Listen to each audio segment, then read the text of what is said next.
To, meron daw malaking pagbabago sa larangan ng edukasyon. Yan ang alamin natin. Dalawa po dyan ang bibigyan linaw ng Department of Education. Ang una po ay ang pagbabago para sa school year 2014 to 2015 at ang isa ito ang tinatawag na rationalization. At syempre para po malaman ng mga impormasyon tungkol dyan, makasama po natin this morning si Assistant Secretary Jesus Mateo ng Department of Education. Good morning, Asek. Good morning po, Asik. Diyan at Sandro. Yes. Asik, ito po kasi may mga rumors nga po na narinig yung mga tao na totoo po ba na sa halip na June ang pasukan ay gagawin daw itong August hanggang May? Hindi, yung usapin na yan, tungkol yan sa mga tertiary institutions. Okay. Ibig sabihin nito, yung mga universities and colleges. Napag-usapan na yan sa Department of Education nung ilan lang taon na nakaraan eh. Pero ang sabi nga natin, base sa mga datos na nalikop natin, no, isa na dito yung bagyo, temperatura ng pag-summer, yung cultural activities natin during May, at yung survey na kinonduct nung mga ilang taon na nakaraan doon sa mga magulang at sa mga estudyante na ayaw nilang palitan talaga. Pag-uusapan natin yung bagyo. Ang sabi ng Pag-asa, base doon sa mga patterns na nalikop nila, ang tama talaga ng bagyo, landfall, no? Pumapatak ng mga September to December. Number 2, yung temperature nga pag summer, mas mataas ngayon, tumataas. Eh, hindi naman, di ba, napakainit, kawawa yung bata at yung mga guro natin kung ilalagay mo doon sa oven type na eskwelahan.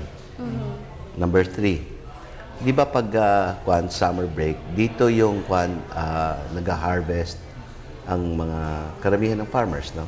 At doon din yung paraan nila para makaipon sa pagbubukas ng paaralan sa June.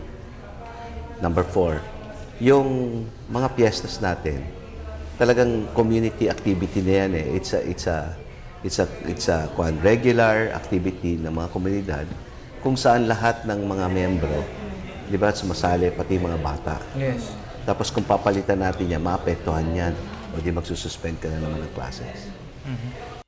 Lang sa universities kasi, tama yon kasi meron tayong ASEAN 2015 integration. Medyo kailangan mong i-adjust yun. Pero hindi naman, kasi merong tinatawag na mobility yung ating mga estudyante pagdating ng kolehiyo eh.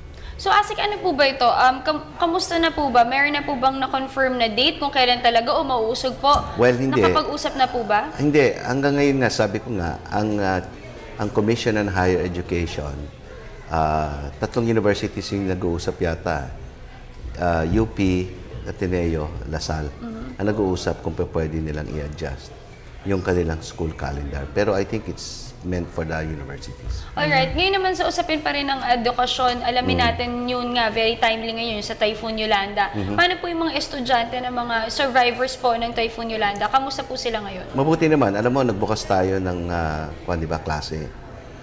Hindi naman kagad ibinabalik natin yung normal na klase kasi ang gusto natin mangyari dito, unang-una, ma-determine natin kung sino ba yung nawawala sa ating mga kaguruan, sa ating mga estudyante. Number 2, doon sa mga nakita natin na nandito na sila during the resumption of classes, binibigyan natin ng tinatawag na psychosocial first aid. Ito yung mga debriefing. In the meantime, nagbibigay rin tayo ng mga temporary learning spaces. Yun yung mga tents. Kasi mahigit kumulang na 5,800 plus ang mga silid-aralan na kailangan nating palitan eh. Samantalang may mga higit kumulang na 14,000 plus, no, na kailangan natin i-repair. Tapos meron rin tayong na-identify na partially identified na 59 schools na kailangan nasa 40-meter danger zone. So, ibig sabihin nito, kailangan natin ilipat.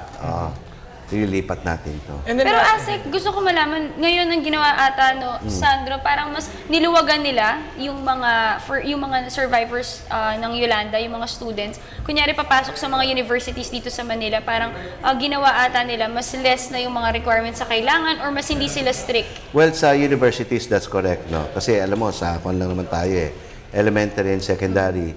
Doon sa mga estudyante magta-transfer, from that area to another area. Sabi nga natin, nagbigay ng order si Secretary Armin sa mga pampubliko at pribadong eskwelahan na wag muna nilang hingiin yung school records doon sa transfer. Kasi normal yan na kinihingi. Pero ngayon, i-exempt. Kasi yung mga records nga mismo nun, nawawala eh. Yes, correct. Sir, ito po, ibang usap naman po siguro. Itong rationalization po, parang usap-usapin din po ito na sa DepEd. Ano po ba ang rationalization? Maaari niyo po bang maipaliwanag kumbaga sa ating mga manonood ngayong umaga? Kumbaga, ano ang epekto nito sa atin lahat? Sandro, maganda yung tanong mo kasi napapanahon, ano? Pero kung iisipin natin, yung rationalization plan, hindi lang yan pang DepEd eh. Sa buong pamahalaan yan, na inilunsad yan noong 2004, kung hindi ako nagkakamali, by virtue of Executive Order EO 366. No? Ang layunin nitong rationalization, Executive Order, para sa ganun mapaganda ang serbisyo ng ating pamahalaan. Pangalawa, meron kasing mga ahensya o kaya may mga units, division, ang bawat kagawaran at ahensya ng pamahalaan na nagdo-duplicate ng function. So pag nagdo-duplicate, ibig sabihin niyan, napaka-inefficient, di ba? Meron kang gastos na dapat hindi mo gastusan kasi may gumagawa na ng isang bagay. Ganon yung ginawa natin sa ating kagawaran ng edukasyon. No?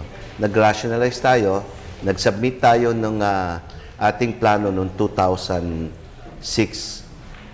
Pero hindi na-aprobahan kaagad yan. Buti na lang hindi rin na-aprobahan kasi ito nga may development sa education, yung reforma sa ating curriculum, yung K-12, di ba? May massive changes yan. So, kailangan umangkop yung struktura mo doon sa mga dapat mong gawin.